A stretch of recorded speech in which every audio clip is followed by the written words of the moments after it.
bismillahi rahmani rahim alhamdulillahi wahda wa salatu wa salamu ala man la nabiyya ba'd wa ala alihi wa sahbihi wa man wala nas'alullaha tabaraka wa ta'ala an yaj'alna minhum allahumma 'allimna ma yanfa'una wanfa'na bima 'allamtana wa zidna allahumma ilma. ñu ngi sant sunu borom subhanahu wa ta'ala cant bi nga xam ne mi ngi woon ak kawam ak màggayam di julli seente yàlla Muhammad sallallahu alayhi wa alihi wa sallam yal na ko yàlla doole xéewal ak mucc ak njabootam ak ay saxaabam ak képp ku toog ci njubam ba ilaa yawmi diin yal na yàlla boole si ñooñ. ñu ngi leen di nuyu lislaam mbokk julli mbokk yu tedd yi mooy nuyu waa àjjana yal na yàlla boole si waa àjjana. wassalaamu aleykum wa rahmatullahi wa barakaatu. ñëw nañu sunu samaraat ak zikr mooy meññet bi dekk ci tudd sunu borom subhanahu wa taala ak barke bu mu àndal ak macha allah yiw yi mu àndal. waaye doy na rek ci sunu borom ne ñi nga xam ne dañuy tudd yàlla seen xol day dal ala bi zikra tatma'innul qulub. tudd yàlla rek moo mën a dalal xol yi macha allah. waaye doy na tam misaal ci sallallahu alayhi wa sallam ne ki nga xam ne day tudd yàlla ak ki nga xam ne du ko tudd mu ngi mel na kuy dund ak ku dee masalu xay wal mayit. kon yii doy na ci tegtal ne tudd yàlla rek moom moo nekk loo xam ne lu am solo la. waaye moom mooy li nga xamante ne ni moom mooy dundal xol, moom mooy li nga xam ne mooy tax nga jege sa borom subhanahu wa taala. tey ñu ñëw insha allahu jëlee ci min saydaliya rasulillahi sallallahu alayhi wa alihi wa sallam pharmacie boobu nga xam ne suñu yenent bi moom moo ñu ko ibbil mu am ay médicament yu baax ci bépp soxla, ci bépp feebar, ci bépp tawat macha allah. dañu fa am benn médicament boo xam ne daf ko joxoon doomam jooju muy Fatima bintu rasul sallallahu alayhi wa sallam. médicament boobu nag daf ko digaloon, daf ko conseillé woon pour mu koy jël suba ak ngoon. médicament la kon médicament boobu nañ ko bàyyi xel. garab boo xam ne de sa sunu soppe seen soppe moom moo ko doon digal Fatima doomam pour mu jël ko suba ak ngoon. kon xam ngeen ni boobu garab war naa mun a baax, valable na nag si ñun ñëpp ñu jël ko ñu nit suba ak ngoon. nañ ko jël ndax pour xeetam bi yëpp la. ban médicament la ko joxoon?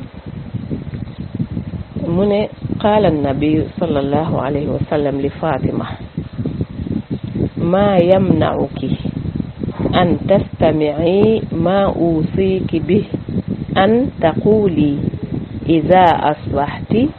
wa idha amsayti. mooy lan? ya hayyu ya qayyum bi rahmatika astaghith aslih li sha'ni kullah wala takilni ila nafsi tarfata aynin. ñu baamtuwaat ñaan bi mu ko jox, garab bi mu ko jox. Fatima la ko jox de valable na nag fi yow mi may dégg nga koy def. médicament la bu ñu jëlee ci pharmacie bu tedd boobu mooy sallallahu alayhi wa sallam. xam ne day faj, da lay delloo ci yàlla, day tax nga gën a jege sa borom. ñu baamtuwaat ñaan bi mooy yaa hayyu yaa qayyum bi rahmatika astaghith aslih li sha'ni kullah wala takilni ila nafsi tarfata ayn.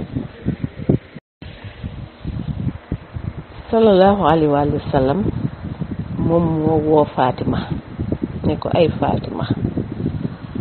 waa lu tax xanaa doo dégg li nga xam ne moom laa la conseillé, moom laa la dénk pour nga koy wax saa yoo xëyee wala saa yoo gontoo. waxin bi nag maa yamna'uki an tastami'i tekkiwul ne da ko gëdd wala dara, déedéet. kii la genre comme ma woo comme men sama doom rek moo ko waa yow li ma la wax xanaa defoo ko, li ma la wax xanaa defoo ko, xanaa doo wax wala doo def nangam ak nangam. comme noonu la ko waxee. waa Fatima xanaa doo def comme li ma la digal? mu ne ko mu mel ni mu ne ko mooy lan? mu ne ko saa yoo xëyee saa yoo gontoo waxal yaa hayyu yaa qayyum bi rahmatika astaghith aslih li shani kullah wala takilni ila nafsi tarfata ayn. boo ko julli di conseil bu jóge ci yonent bi sallallahu alayhi wa sallam la. pour ñu woowee ko suñu borom ak surtout turam bu màgg bi mooy dafa bokk ci turam yu màgg mooy yaa xayu yaa qayyum mooy ki nga xam ne dafa dund te du dee peeg lépp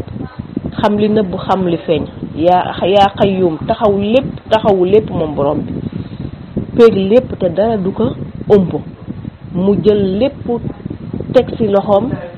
peeg lépp xam lépp di doxal lépp moom borom bi mooy yaa xayu yaa qayyum mu ne ko del wax li nga woowee noonu sa borom bu leen fàtte yaa xayu yaa qayyum dafa bokk ci turam yu gën a màgg yi mooy ismullahil azam yi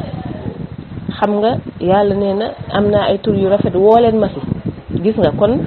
def na sunu yenn saa li mu wax rek sunu borom moo ko digal moo ko wax wa maa yantiqu anil hawa du wax mukk ci bànneexu bakkanam yàlla nee na woo leen ma walillahi asmaa'ul husna fad'uhu biha am naa ay tur yu rafet woo leen ma ci sunu yenn saa ne ko kaay ma digal la xanaa doo woowee ni sa borom yaa xayu yaa qayyum ki nga xam dafa dund du dee mukk qayyum taxaw lépp peeg lépp di doxal lépp ah macha allah wooweel ni sa borom nga ne ko bi rahmatika sa yërmande kat astaghis laa yaakaar yow mi may déglu conseil bi valable na ci yow ba ci man mi ba ci ñun ñëpp moom moo ko digal Fatima waaye pour xeetam bi yëpp la muy góor muy jigéen mag ndaw nañu jël conseil bi di ko def nañu woowee ne suñu borom ci yërmande bu yaatu bi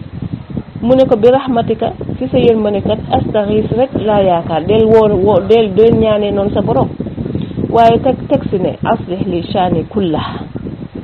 yéwénal ma sama soxla yëpp gis nga mbokk jóge aslih li shani kullah soxla yëpp ngi ci biir jaru ngay détaillé aslih li shani kullah sa problème yëpp mi ngi say naqar say jaxasoo say wéradi li nga bëgg li ngay ragal fi nga bëgg egg danger yi ngay ragal mu dal la tiitaanga yi sa soxla lépp dem tukki jaay jënd yóbbu say ay mag wala dem mag macha allah wala bëgg alal bu yaatu wërsëg bu yaatu nee naa la soxla yëpp la ëmb mooy aslih li shani kullah mu ne ko waxal li sa borom yow Fatima teg ci ne nee ko wala takilni ila nafsi tarfata ayn bu ma bàyyi sama bopp lu toll ne xefa xippi moo ko jullit sallallahu alayhi wa sallam moo digal nii Fatima pour muy ñaanee ni borom bi ñun nañ ko jël di ko ñaanee ñu ni suñu borom suñu soxla yëpp taxañu na ci aslih li shani kulla nee na ko saa yoo xëyee saa yoo gontoo waxal yaa xayu yaa qayyum bi rahmatika astaghis aslih li shani kulla wala takilni ila nafsi tarfata ayn saa yoo xëyee wala nga gont suba ak ngoon jëlal médicament bi wooweel ni sa borom gaaw yow mi nga xam ne yaa dund doo dee yow mi nga xam ne yaa taxaw peeg lépp di diriger lépp taxaw ba faaw ci sa yërmande kat laa yaakaar fajal ma yéwénal ma sama soxla yëpp ak lu mu mënta doon ndax yàlla moo gën a xam jaamam li nga bëgg ak li nga bañ li ngay ragal li ngay tiit lépp sa borom xam na ko yow daal neel yéwénalal ma sama soxla yëpp baaxalal ma sama soxla yëpp na lépp rek la waaye bu ma bàyyeeg sama bopp lu toll ne xef ak xippi subhanallah sunu bopp yi de bu ñu yàlla setaaneeg sunuy bopp bu ñu yàlla setaaneeg sunuy soxla suñu yàlla setaaneeg sunuy bëgg-bëgg suñu yàlla setaanee ak sunuy mbébét du baax ci ñun ndax moom kese moom dong moom moo ñu mën a génnee ci situation bu ñu mënta doon moom dong moom kese moom moo ñu mën a fajal sunuy soxla du keneen ku dul moom du keneen ku dul moom yaa xayu yaa qayyum bi rahmatika astaghis sallallahu alayhi wa sallam da nga daan ñaanee boromam gis nga su daan jàq rek yaa xayu yaa qayyum bi rahmatika astaghis yaa xayu yaa qayyum bi rahmatika astaghis lu mu metti metti rek wooweel noonu sa borom aslih li shani kulla wala takilni ila nafsi tarfata ayn kon mbokku jullit yi sunu médicament ngoog bu ñuy jël suba ak ngoon matin soir ñuy wax sunu borom yaa xayu yaa qayyum bi rahmatika astaghis aslih li shani kulla wala takilni ila nafsi tarfata ayn ñu jaaree fa tamit ñaane sunu borom nii ci yërmandeem bu yaatu moom rek la ñu yaakaar ci soxla jullit yëpp ñu ngi koy ñaan suñu borom ci sa yërmande la ñu yaakaar yi ci soxla jullit yëpp ci mébétu jullit yëpp seeni feebar seeni soxla seeni naqar seeni fitna suñu borom ñu ngi lay ñaan nga fajal mbokk jullit yëpp seeni soxla fii masharikil ardi wa magharibiha sàmm leen waaye bu ñu bàyyi suñu bopp benn yoon képp koo xam ne doomu aadama ngay jullit yàlla bu la yàlla bàyyeeg say soxla yàlla bu la yàlla bàyyeeg sa bopp lu toll ne xefa xippi ñu ngi koy ñaanal bépp mboolem jullit maa ngi koy ñaanee nii ma ne sama borom ci soxla jullit yëpp ci mbébétu jullit yëpp seeni wéradi seeni fitna seeni ñàkk seeni naqar seeni soxla di woo suñu borom mu fajal jullit yëpp seeni soxla wa axiru daawaana an alhamdulillahi rabbil alamin wa salaamu aleykum wa rahmatullahi wa barakatuh